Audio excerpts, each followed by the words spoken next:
सुनेत्राताईंवर दुःखाचं सावट आणि 3 दिवसातच त्यांच्या पतीच्या अपघाती निधनानंतर त्यांनी पुन्हा उपमुख्यमंत्री पदाची शपथ घेतली.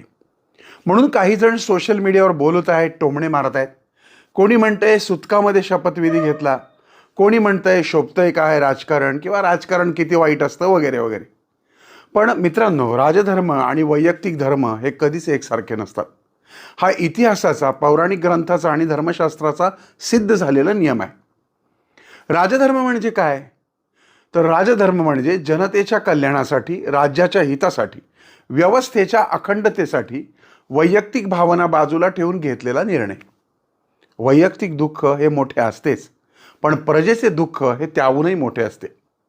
यासाठी पौराणिक संदर्भ द्यायचा म्हटला तर भगवान श्रीराम, त्यांचा वनवास, त्यांच्या आईचा मृत्यू, अयोध्येमध्ये आल्यानंतरचे त्यांचे बदल हे सर्व असूनही त्यांनी राज्यकारभार तत्काळ स्वीकारला, कारण अयोध्या रिकामी ठेवणं हा अधर्म झाला असता. हाच थोड्याफार फरकाने युधिष्ठिराच्या बाबतीत महाभारताच्या युद्धानंतर संपूर्ण कुटुंब नष्ट झालं. दुःख खरं तर असह्य होतं. तरीही श्रीकृष्ण म्हणाले की राजा दुःखापेक्षाही प्रजेचे हित मोठे मानत असतो. आणि त्याच दिवशी युधिष्ठिराने राज्य स्वीकारलं. धर्म एकच असतो या राजकीय मंडळींचा कर्तव्य प्रथम. धर्मसिंधू आणि निर्णय सिंधू हे जे धर्मग्रंथ आहेत त्याच्यामध्ये राजधर्मांबाबत काही तत्त्व सांगितली आहेत. निर्णय सिंधूमध्ये कालस्थान परिस्थितीनुसार धर्म ठरत असतो असं धर्म सिंधूमध्ये सांगितलं आहे. शोक असेल, अशुभ असेल, तरी जर राज्यकारभाराची गरज तातडीची असेल तर निर्णयाला उशिरा न करता निर्णय घेणे हाच धर्म असतो. त्यात असं म्हणलंय धर्मसिंधूमध्ये, आपत्काळे कर्तव्यानं परिहार्याम. म्हणजे प्रशासन, जनतेची कामं, शासनाची जबाबदारी ही आपत्कालीन एक प्रकारची कर्तव्य आहेत आणि ती थांबवणं हा धर्मभंग ठरतो. तर धर्मसिंधूमध्ये असं म्हटलंय की लोकसंग्रहार्थम कर्तव्यम शोकादपिन वीरमेत. म्हणजे शोककाळात काही विधी बंद असतात, पण जनतेच्या हितासाठीचे निर्णय हे कधीच थांबत नाहीत किंवा थांबवू नयेत. निर्णय सिंधूमध्ये असं सांगितलंय, यत्नेन कर्म निरंतरः प्रवर्तते. म्हणजे राज्याची कामं ही अखंड राहावीत हा राजाचा धर्म असतो. वैयक्तिक दुःखामुळं प्रशासन थांबवणं हे चुकीचं असतं.